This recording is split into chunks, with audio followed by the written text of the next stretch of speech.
Que el Señor les bendiga en esta mañana, hermanos. Quiero hoy hablarles un poquito acerca de eliminar el cansancio de nuestras vidas. La semana pasada hablamos acerca de eliminar la prisa de nuestras vidas y hoy quisiera hablar del cansancio que está ligado a la prisa que tenemos en nuestras vidas muchas veces. El Señor Jesús, de hecho, habló del cansancio o le habló a las personas que estaban cansadas y nos hace una invitación, como lo hizo en el pasado, diciendo: vengan a mí todos ustedes que están cansados de sus trabajos y cargas, y yo los haré descansar. Y el salmista en el Salmo 68:19 nos dice: bendito sea el Señor, nuestro Dios y Salvador, que día a día lleva nuestras cargas. Y a veces nos gustaría que alguien lleve nuestras cargas, nos gustaría sentir menos peso y más alivio. Y en el apogeo del colonialismo británico, un viajero inglés aterrizó en África con la intención de emprender un viaje por la jungla. Y como ellos se acostumbraban, entonces contrató unos locales que iban a ser los que iban a llevar la carga de los suministros, le llamaban los porteadores, ¿no? Y después de un día de trabajo agotador, caminando a pie por la jungla, y después de un sueño reparador, se levantaron para continuar el viaje, pero los porteadores se negaban, los locales no querían levantarse y caminar. Entonces el británico, que no entendía la situación, exasperado y viendo que estaban perdiendo tiempo, se estaban atrasando, trató de sobornarlos para que caminaran y les suplicaba que se movieran y no se movía nadie ni un centímetro. Y él no entendía, entonces preguntó: ¿qué es lo que sucede? Y entonces le respondieron lo siguiente: ellos están esperando que sus almas alcancen a sus cuerpos. Estaban esperando que las almas alcanzaran sus cuerpos. Quien narra esta historia se llama Letty Kauman. Ella dice que nosotros tenemos nuestra costumbre occidental, esa, como este británico, vertiginosa, apresurada, de vivir siempre con prisa y en marcha en todo momento, pero estos miembros de la tribu de la jungla sabían algo que este británico no sabía, y es que para restablecer el equilibrio en la vida hay que detenerse con frecuencia y hay que de alguna manera descansar. Y no solo los escritores espirituales de hace varios siglos afirman que la velocidad en nuestra vida está fuera de control y es peligrosa. Cada vez son más los expertos que opinan que es así, los psicólogos y profesionales de la salud mental. Hablamos de una epidemia en el mundo moderno, que es la epidemia de la prisa. Como le llaman muchos psicólogos, es una enfermedad. Hay varios escritores, como en este caso un escritor surcoreano, Byung-Chul Han. Él escribió un libro que se llama La Sociedad del Cansancio. Y él dice: en una sociedad donde se enfatiza la importancia del rendimiento, termina uno autoexplotándose, pensando que con ello se está autorrealizando en la vida. Entonces hay falta de descanso que produce frustración, culpa y desánimo y a veces hasta depresión. Y tenemos que reducir la velocidad, entonces, es lo que nos sugieren muchos. Y el mismo Jesús. Y experimentar salud y la vida que necesitamos experimentar con Jesús. Y entonces quiero dar un resumen de algunas prácticas de Jesús. Lo que muchos llaman disciplinas espirituales, que no son otra cosa que las prácticas de Jesús. Los detalles de la vida de Jesús tienen importancia para nosotros. Nos pueden enseñar mucho acerca de cómo podemos vivir y cómo debemos vivir, igual que las enseñanzas y los milagros de Jesús. Así que son importantes estas prácticas. Lo que quiero decir es que hay unos ritmos de vida, o los ritmos de vida de Jesús, como les decía el martes al grupo que estaba conectado, que son esos detalles de su estilo de vida que se han llegado a conocer como disciplinas espirituales. Y ese lenguaje moderno de disciplina espiritual no está en la Biblia, no está en el Nuevo Testamento, pero la palabra se utiliza, ¿verdad? Y esta frase se utiliza para describir lo que Jesús hacía. Muchos pensamos que cuando hablamos de algo espiritual es algo inmaterial, pero las disciplinas espirituales son prácticas, son los hábitos de la mente y del cuerpo, y son los hábitos que Jesús llevaba a cabo. Y disciplina en realidad es una palabra buena, pero le hemos dado como una connotación negativa a esa palabra en nuestra sociedad, que es muy orientada al placer, muy hedonista.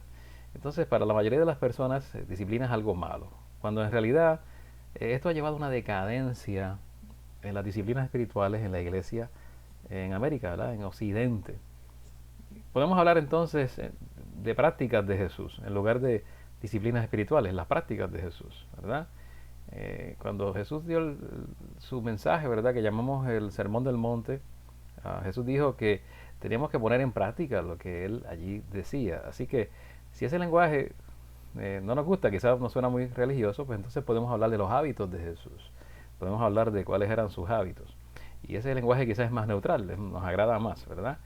Y sin importar cómo llamemos estas cosas, estos hábitos, estas prácticas o disciplinas espirituales, se trata de cómo seguimos a Jesús, cómo adoptamos un estilo de vida como el de Jesús, cómo creamos espacio para la salud, vitalidad espiritual y salud emocional también.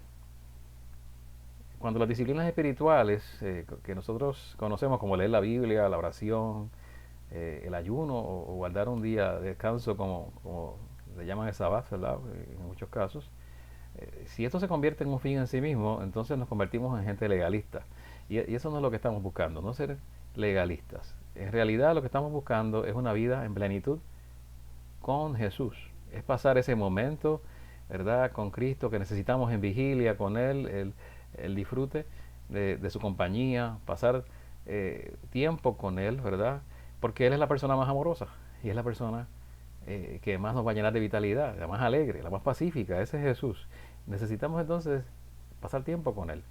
Y entonces, a diferencia de otros tipos de hábitos, las prácticas de Jesús no son solamente ejercicios para la mente y el cuerpo, ¿verdad? No solo para desarrollar fuerza de voluntad, no solo para eso, es mucho más. Es como abrimos nuestra mente y nuestro cuerpo a un poder mucho más allá del nuestro y logramos un cambio. Entonces piensen en lo que es una disciplina. Eh, no es una disciplina espiritual, sino una disciplina en general. ¿La que será una disciplina generalmente hablando? Hay una definición de esto. Una disciplina es cualquier actividad que pueda realizar mediante un esfuerzo directo que eventualmente me permitirá hacer lo que actualmente no puedo hacer por esfuerzo directo. Por ejemplo, si tomamos el atletismo, que se usa ese ejemplo en el Nuevo Testamento, muchas veces el ejercicio físico, el atletismo lo usó Pablo como un ejemplo en muchas ocasiones, ¿verdad? Que dejamos correr con la mirada puesta en el galardón, ¿verdad? Y todos estos temas que trajo Pablo, que hablaban del deporte de su tiempo. Entonces, si tomamos el atletismo y queremos levantar un peso, ¿verdad? Específico, quizá nuestro propio peso, nuestro cuerpo, ¿verdad? Poder levantarlo haciendo una barra o acostados levantando pesas, queremos levantar el mismo peso de nuestro cuerpo. Quizá no podemos hacerlo, no tenemos el poder, no tenemos la musculatura para hacerlo al principio, pero eso no significa que no podamos hacerlo. En cualquier persona sana lo puede alcanzar si lo hace, ¿verdad? Poco a poco. Pueden llegar a hacerlo algún día. No lo pueden hacer al principio, aún no, pero algún día lo podrán hacer si practican y si hacen el ejercicio. Entonces, una disciplina, digamos, ¿verdad? Una rutina que es necesaria, te puede hacer más fuerte. Y empiezas con pocas, ¿verdad? Poco peso o quizás con pocas repeticiones y luego cuando vienes a ver ya estás haciendo muchas más repeticiones o usando más peso en tu ejercicio y te conviertes en la persona que hace algo que antes no podía hacer. Así que una disciplina es una forma de obtener poder, alcanzar un poder, una habilidad que no teníamos. Y una disciplina espiritual es similar a eso, pero también es diferente. Es similar porque cualquier actividad que se pueda realizar mediante un esfuerzo directo, eventualmente me va a permitir hacer lo que actualmente no puedo hacer, ¿verdad? Pero también es una forma de acceder al poder. Y es diferente en el sentido en que no solo estás ejerciendo tu propia capacidad para hacer lo correcto cuando estás en una disciplina espiritual. No se trata solo de fuerza de voluntad, también estás abriéndote a un poder mucho más allá del tuyo, que es el poder del Espíritu Santo.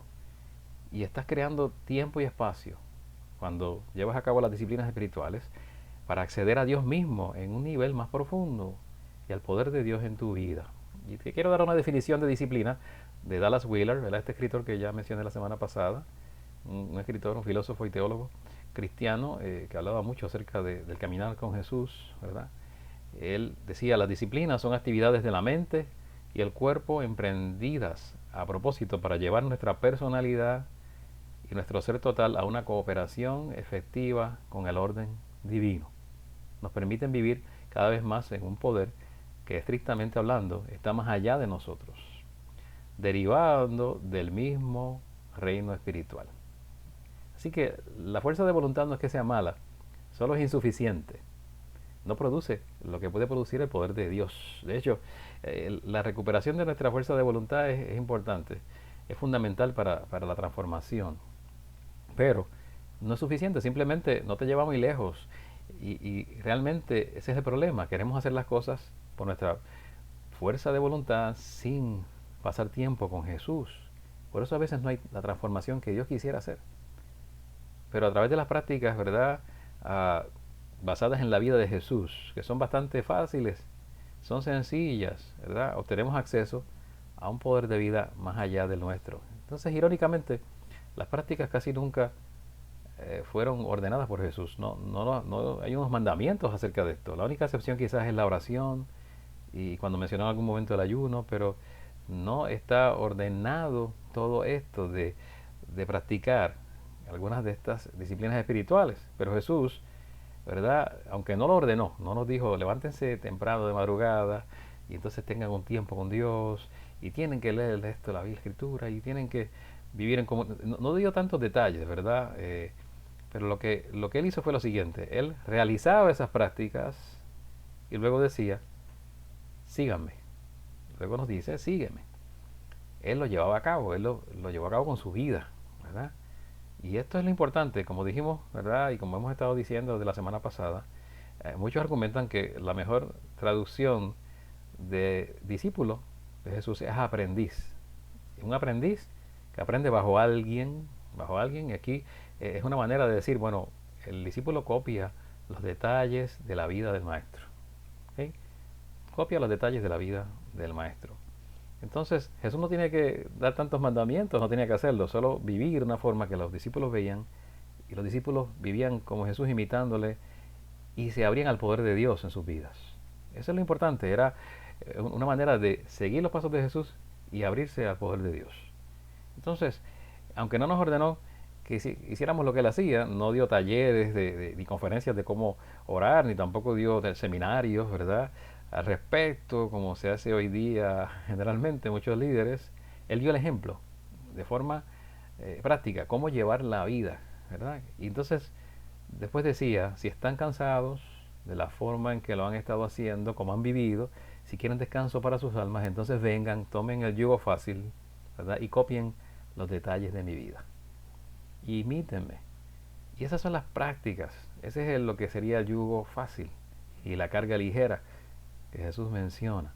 Una de estas cargas ligeras, una de estas disciplinas espirituales, de estos hábitos, sería el silencio. Y el otro sería la solitud.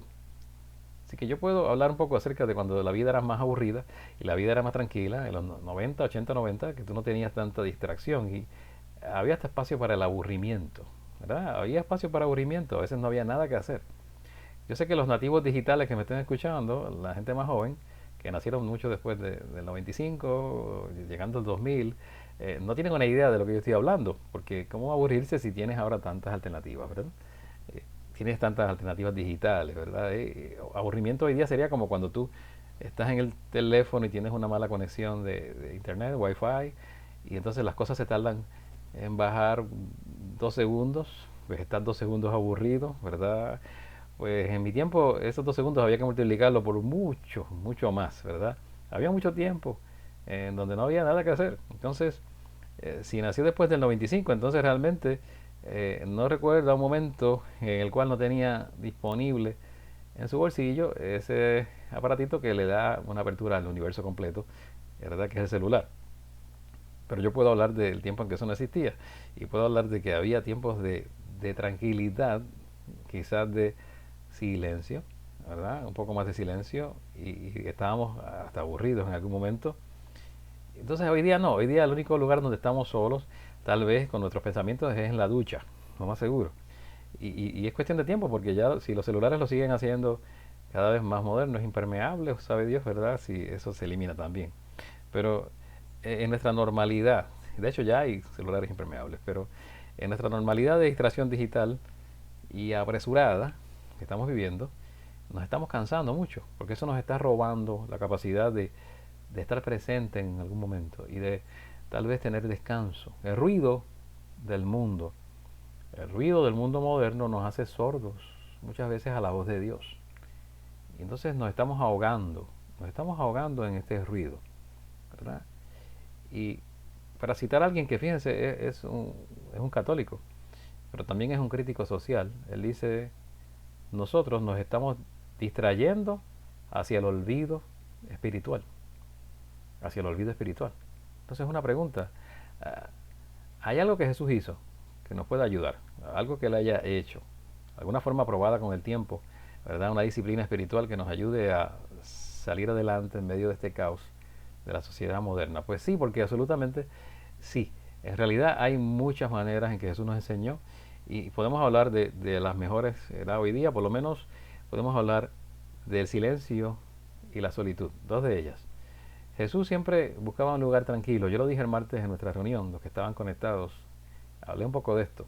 Pero Jesús buscaba un lugar tranquilo y quiero repetirlo porque es importante. Al final de Mateo 3 encontramos el bautismo de Jesús. Jesús está allí, salió del agua y hubo literalmente una voz del cielo que decía, este es mi hijo amado en quien tengo complacencia, ¿verdad?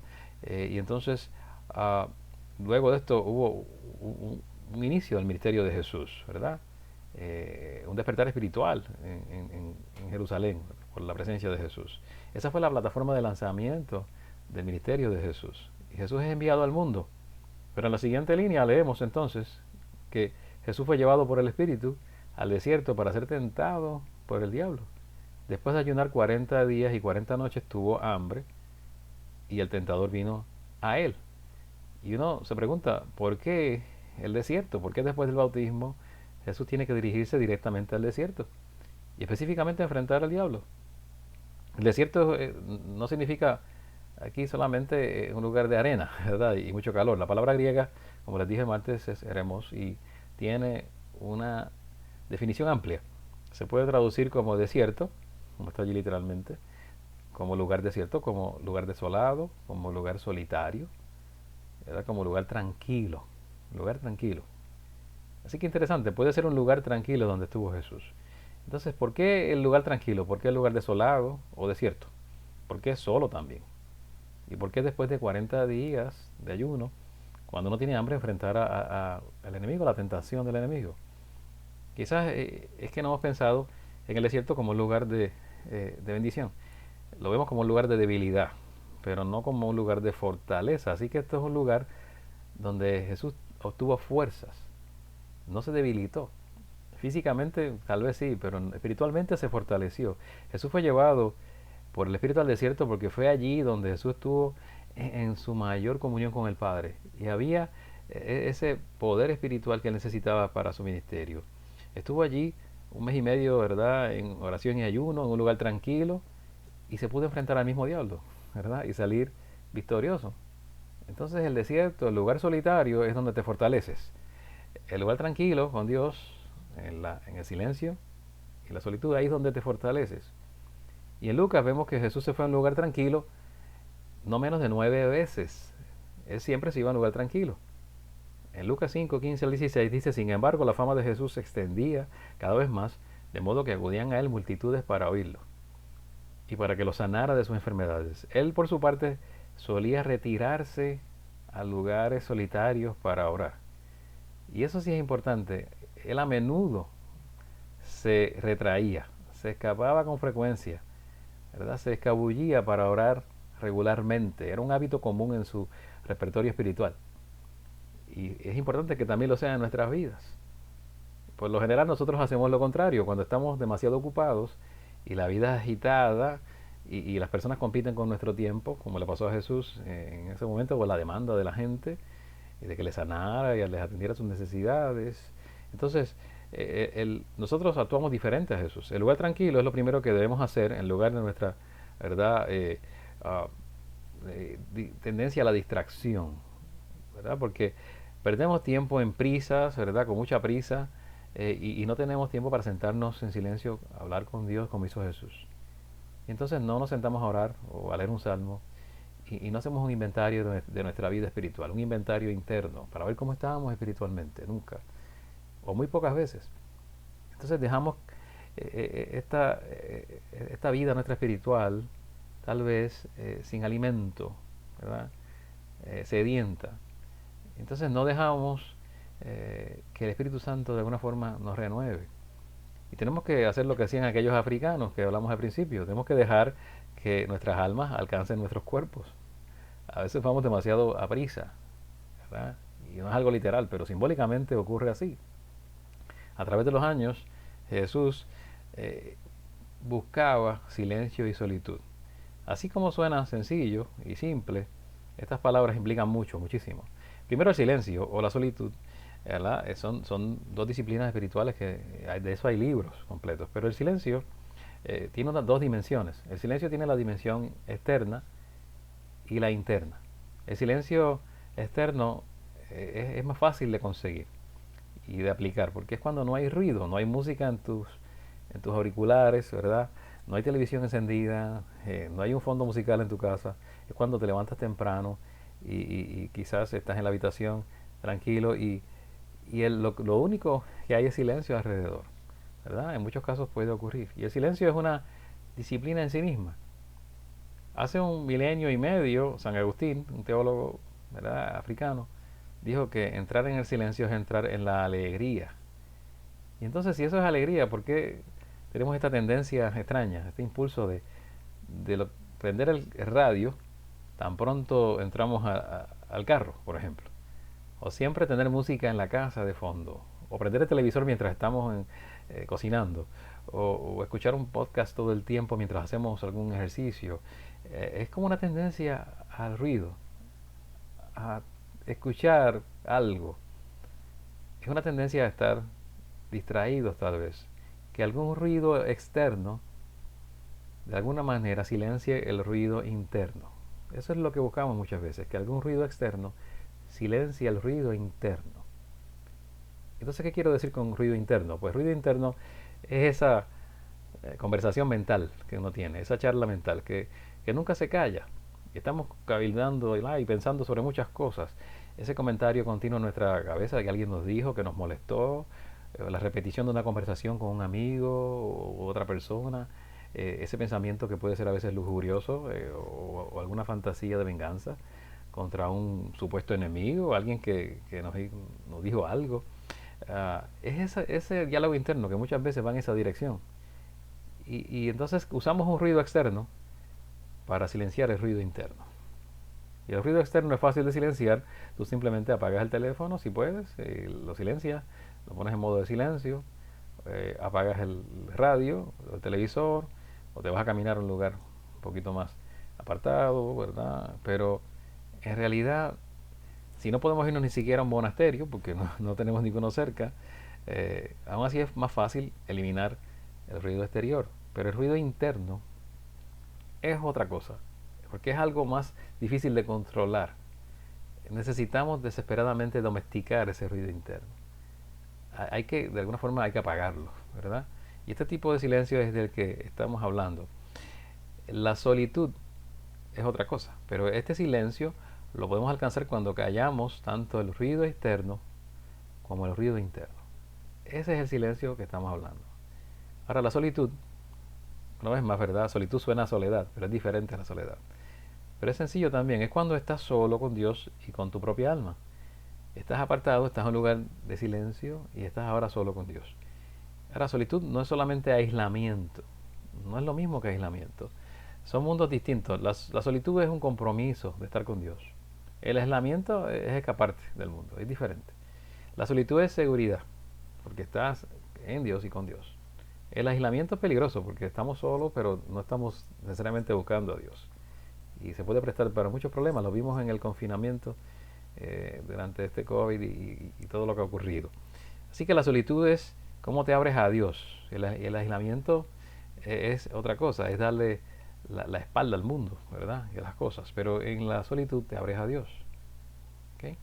La solitud es cuando apartas tiempo para alimentar, nutrir tu alma, para dejar crecer tu alma, para que haya madurez en tu alma y haya salud. Entonces es algo que necesitamos porque aunque la solitud nos puede sonar como algo sombrío, ¿verdad?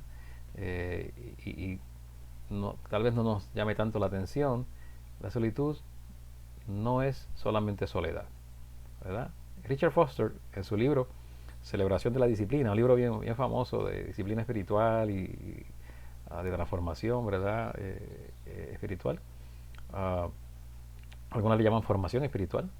La solitud es un vacío interior, dijo él. La solitud es realización interior. ¿Okay? En la solitud estamos todo menos solos. En realidad estamos allí donde muchos de nosotros nos sentimos en la mejor conexión con Dios. Y muchas veces cuando estamos bien cansados, como la batería baja, como un teléfono con la batería baja, es porque nos hemos desconectado de Dios. No hemos separado el tiempo, no solo para descansar, sino para estar en conexión con Dios. Entonces, eso es uno de los grandes problemas de la espiritualidad de nuestra época, que hay pocas personas que se sienten seguros en admitir que están separados de Dios o que se sienten lejos de Dios, ¿verdad? No experimentan la presencia de Dios eh, generalmente, ¿verdad? O comúnmente no ocurre. Y entonces no hay ese amor, alegría y paz que debería haber, amor, alegría, paz, ¿verdad? La experiencia de muchos cristianos no es esa muchas veces. Vamos a la iglesia y con la esperanza de que Dios nos hable y recibir, ¿verdad?, algo de parte de Dios y es una conexión fugaz con Dios y luego regresamos al mundo secular sin buscar más la presencia de Dios. Y ese es el problema. Tiene que haber un antídoto para esto y el antídoto podemos decir que es fácil en un sentido, porque es silencio y solitud. Lo que hacía Jesús. Si nuestra manera de verlo, ¿verdad?, aquí es correcta, entonces no se trata tanto de que Dios no esté cerca de nosotros cuando no lo sentimos. Es nuestra ausencia, es nuestra ausencia, es nuestra distracción. No es que Dios no quiera estar cerca de nosotros ni que esté lejos. Es que nosotros no estamos buscando su presencia y hay una ausencia y una distracción del lado nuestro. Entonces la solución es simple, es crear un ambiente de atención y conexión con Dios, ¿verdad? Para conocerle mejor. Ese es el lugar solitario, ese es el lugar tranquilo, el desierto que dijimos al principio, ¿verdad? El Eremos, donde estaba Jesús. Y a lo largo de la historia de la iglesia, la mayoría de los maestros del camino de Jesús han coincidido en que el silencio y la solitud es lo más importante, son los aspectos más importantes de la vida espiritual. Henry Nouwen lo dijo de esta manera: sin solitud es virtualmente imposible vivir una vida espiritual. No tomamos en serio la vida espiritual si no reservamos un tiempo para estar con Dios y escucharlo. Y esto tiene mucho sentido. En todas las relaciones es igual. Si tienes una relación con alguien, tienes que tener tiempos a solas con esa persona, para conocerla, para amar a esa persona, ¿verdad? Y en la relación con Dios no es diferente. Se necesita tiempo para estar juntos a Dios, solos con Dios. Es como para los niños, por ejemplo, la literatura para los padres dice que para un niño el amor se escribe con la palabra tiempo, ¿verdad? Tiempo equivale a amor. Mientras más tiempo estás con un niño, más siente que le amas. Mientras más tiempo le dedicas, hay una gran verdad. Y eso ocurre entre padres e hijos, pero si amas a Dios lo suficiente en tu vida, si realmente lo consideras tu padre y quieres una relación viva con Él, entonces va a requerir tiempo a solas con Él, punto. No hay otra forma de hacerlo. Así que antes de que tú descartes lo que estoy diciendo y descartes a Henry Nouwen y descartes lo que Jesús mismo nos enseñó, entonces quiero que consideres sus palabras. Tiene más peso que las mías, mucho más. Piensa en lo que está en juego. Cuando no practicamos este hábito del alma de Jesús, cosechamos graves consecuencias. Así que en silencio y solitud nuestras almas por fin vuelven a casa. Eso es lo que Jesús quiso decir cuando dijo permanezcan en mí. Permanezcan en mí tenía que ver y se relacionaba en el original con un lugar de descanso, ¿verdad? Volvemos a nuestros lugares de descanso del alma cuando estamos con Jesús y estamos en solitud y en silencio. Es lo que Thomas Kelly llamó el centro de paz y poder sin prisa, sin prisas en tu vida. Así que todo el mundo ahora está hablando de esto en cierta manera. Si vas a una librería vas a encontrar este tema. Si entras a TED.com vas a ver quizá conferencias de este tema. Donde quiera se está hablando de la conciencia, ¿verdad? Y la atención plena o el mindfulness, ¿verdad? Y es simplemente silencio. Lo que es para una sociedad secular silencio. Es lo mismo, solo que le falta la mejor parte. Falta Jesús en ese concepto. Los seguidores de Jesús han estado haciendo esto por miles de años. simplemente le llamaban oración o meditación o contemplación. Tenemos 2 milenios de tradición cristiana, de sabiduría y mejores prácticas que tenemos que entender y aprovechar y también en nuestra vida vivirlas. Andrew Sullivan escribió esto, él dijo, la modernidad debilitó lentamente la espiritualidad por diseño y accidente a favor del comercio, restó importancia al silencio y al mero ser en favor del ruido y la acción constante. Si las iglesias llegaran a comprender que la mayor amenaza para la fe hoy no es el hedonismo, sino la distracción, tal vez podrían comenzar a atraer nuevamente a una generación digital agotada. Fin de la cita. Hay una generación digital agotada. Entonces esto debe ser una meta de la iglesia. Podemos brindar y enseñarle a descansar a esta generación en Dios. Y por supuesto es más fácil decirlo que hacerlo. La mayoría de las personas encuentran esta práctica difícil de hacer porque no han comenzado a hacerla. Y simplemente no comienzan. Sin embargo, es fácil que tomes tiempo cada día para estar a solas con Dios, en quietud, contigo mismo y con Dios. Y lo que vas a hacer es realmente unos periodos de tiempo que vas a añadir, ¿verdad? Periodos de tiempo que agregas quizás alguna vez al día, o los sábados, o un retiro periódico en tu vida, pero es más descansar que trabajar. No es trabajo, es descanso. Es más de no hacer que de hacer. Es más de restar y no de sumar. Es fácil, como dijo Jesús, mi yugo es fácil y ligera mi carga. Si nos dedicamos simplemente a buscar el tiempo de solitud y silencio delante de Dios. Eso va a nutrir nuestra alma, nos va a bendecir, nos va a sacar de el cansancio, nos va a librar del cansancio que trae la prisa a nuestras vidas. Y quiero invitarte a tener un momento de oración. Oremos. Dios, bueno, sabemos que a veces estamos agotados y cansados. Hay días que nos levantamos sin fuerzas y sentimos que quizás flaqueamos, Señor. Y ese cansancio está en nuestras vidas muchas veces por el simple hecho de que no hemos dedicado el tiempo que necesitamos para estar en solitud contigo, en silencio, meditando en tu palabra y hablando contigo, renovando nuestras fuerzas como lo hacía Jesús. Y hemos mirado como debilidad el estar en silencio, el estar quietos y considerado siempre la actividad como algo tan valioso, el querer siempre producir, esta cultura de rendimiento, de siempre hacer más y más, nos aleja en cierta manera y nos hace sordos a tu palabra. Queremos que nos ayudes, Señor, a tener tiempos contigo, Señor, a separar ese tiempo que necesitamos cada día y de forma periódica, tal vez en retiros o de forma periódica, una vez a la semana también, para recibir de ti, para no olvidarnos de ti, para ser renovados con la fuerza que tú nos das y que hagamos un alto. Y si tenemos que suspender algunas actividades que no son tan importantes, pero hemos hecho de ellas algo urgente, que nos ayudes a hacerlo, Señor. Si tenemos que procurar descansar, pero más que descansar, conectarnos contigo para poder recibir de ti, que así lo hagamos, Señor, porque eres fuente de vida, dador de vida. Te pido por cada hermano, hermana y cada persona que esté escuchando este mensaje, si están cansados, que acepten tu invitación.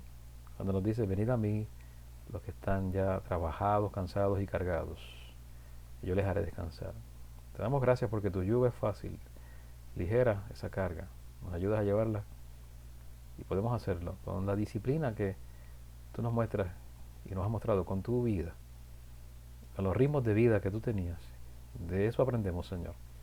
Ayúdanos a ser buenos discípulos, ayúdanos a ser también hijos que sigan tus pasos en un mundo muy acelerado, en un mundo que quizás está muy distraído, que podamos vivir enfocados, conectados a ti en el nombre de Jesús. Aquí oramos dándote gracias. Amén y amén. Que el Señor te bendiga en este día, que sigas conectado con Dios en el resto del día, el resto de la semana y en su presencia. Estoy seguro que eso te va a dar descanso y alivio y va a renovar tus fuerzas. Que Dios te guarde en este día.